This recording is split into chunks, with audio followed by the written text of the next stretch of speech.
Hello, this is Erica with Launching Legacies. Welcome to our daily devotional. Today we are looking at applications from A Boy in High Demand. Remember, this is an extended series on applications from biblical stories, and today we are continuing actually from yesterday, which is something new. We haven't been doing that. But yesterday we looked at 1 Samuel chapter 2. And we looked at the sons of Eli who were wicked, and there was a lot of application from watching these wicked sons and what action was taken.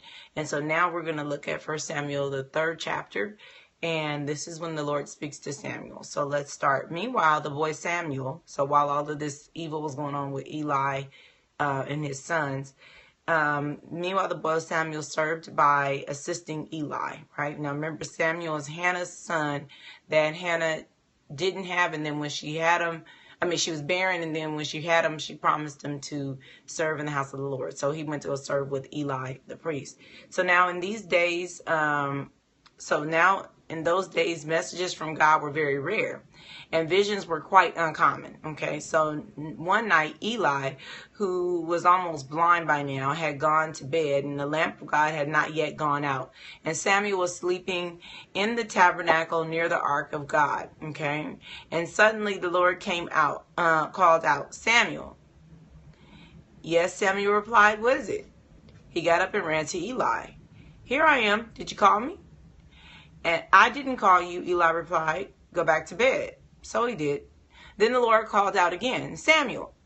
But Samuel got up and went to Eli. "Here I am. Did you call me?" "I didn't call you, son," Eli said. "Go back to bed." And so Samuel did not know the Lord because he had never had a message from the Lord before. So the Lord called a third time, and once more Samuel got up and went to Eli. "Here I am. Did you call me?" Then Eli realized it was the Lord who was calling the boy.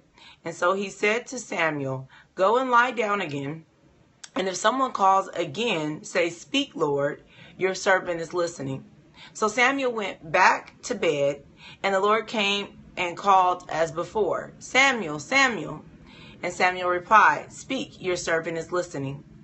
And the Lord said to Samuel, "I'm about to do a shocking thing in Israel. I'm going to carry out all of my threats against Eli and his family from the beginning to the end. And I have warned him that judgment is coming upon his family forever, and his sons are blaspheming God, and he hasn't disciplined them. And so I have vowed that the sins of Eli and his sons will never be forgiven by sacrifices or offerings." Okay. And so then Samuel speaks to the Lord. And so Samuel says to the Lord, he stayed in bed that morning, then got up and opened the doors of the tabernacle as usual. He was afraid to tell Eli what the Lord had said to him. But Eli called to him and said, "Samuel, my son, here I am." Samuel replied, "What did the Lord say to you?" Okay, "Tell me everything, and may God strike you and even kill you if you hide anything from me." Okay, and again, that has to do with the fact that nobody was hearing from the Lord, and now Eli realizes that Samuel is hearing from the Lord, and so he's trying to find out what the Lord said, because nobody's been hearing from the Lord. So it's like this miraculous thing. All right, so what's the application though from this story? Because it's an interesting story, right? We have this young boy Samuel who doesn't know who the Lord is, doesn't know the Lord's voice.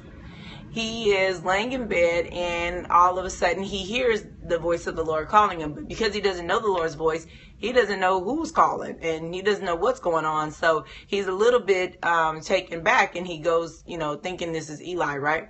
But at the same time, there's some interesting things going on here, because this is in reflection to, or right after we talk about the sons of Eli, who do know who God is. Now, maybe they haven't heard from him, probably haven't heard from him because they're doing all these shenanigans and are not interested in hearing, but they have been serving in the temple. They should have been able to hear, but neither Eli, because remember in the passage before, the chapter before, somebody had to come to give Eli the message that his sons were doing the wrong thing and that he was wrong for allowing them to do the wrong thing. So a message had to be sent to Eli. He wasn't able to receive it himself, and his sons weren't able to receive it. And so nobody could be reached but Samuel, who was a child. Nobody could be reached but this child who, in the purity of just being a boy, he was able to hear God and understand God. Now, remind you, he was intimidated after he heard the message, because he's like, I don't want to tell them that, that everybody's going to die and all these things are going to go wrong because they were disobedient. I don't want to be the one to bear that news. But then you find that Eli, is demanding to hear the word.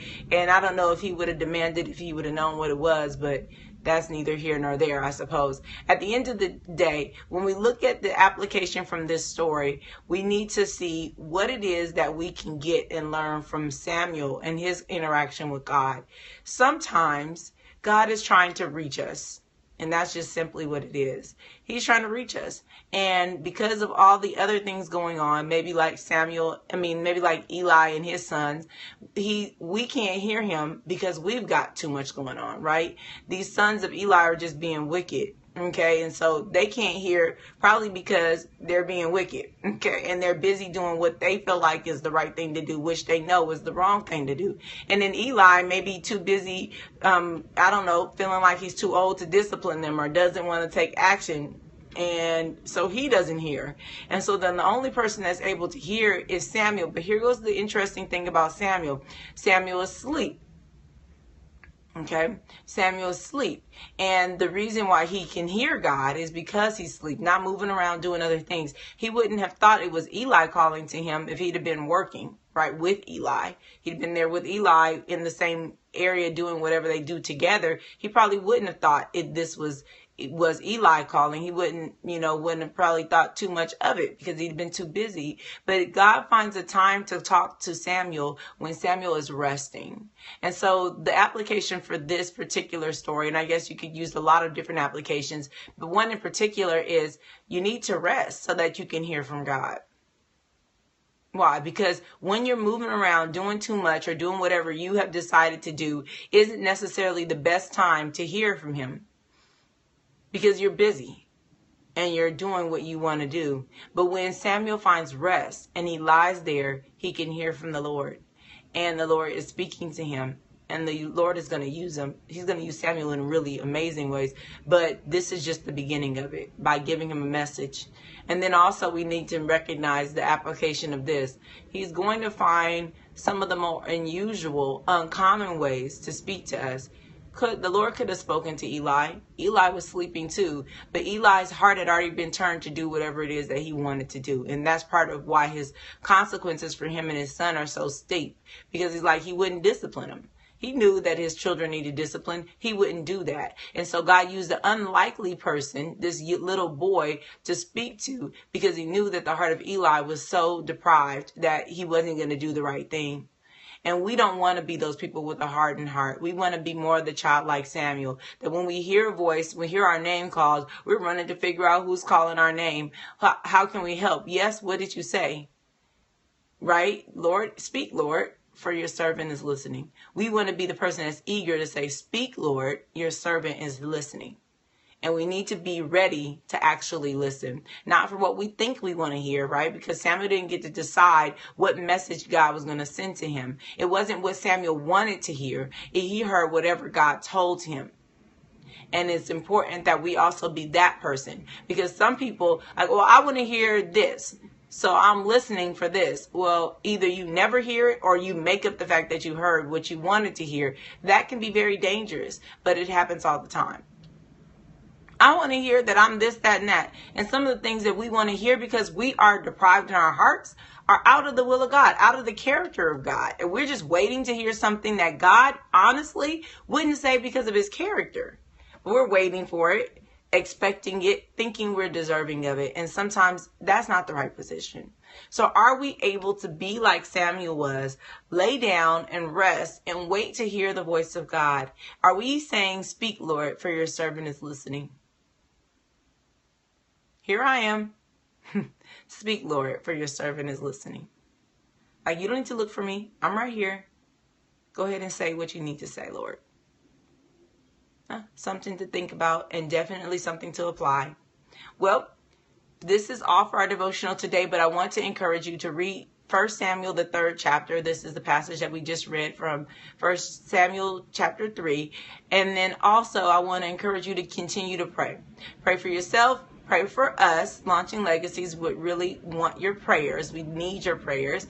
And pray that we would have ourselves in the position to listen. We want to always be able to say, "Speak, Lord, your servant is listening," for whatever it is you want to tell us. All right. We are done again today. God bless you. Have a wonderful day. And we will see you again tomorrow with another of our devotionals. Goodbye.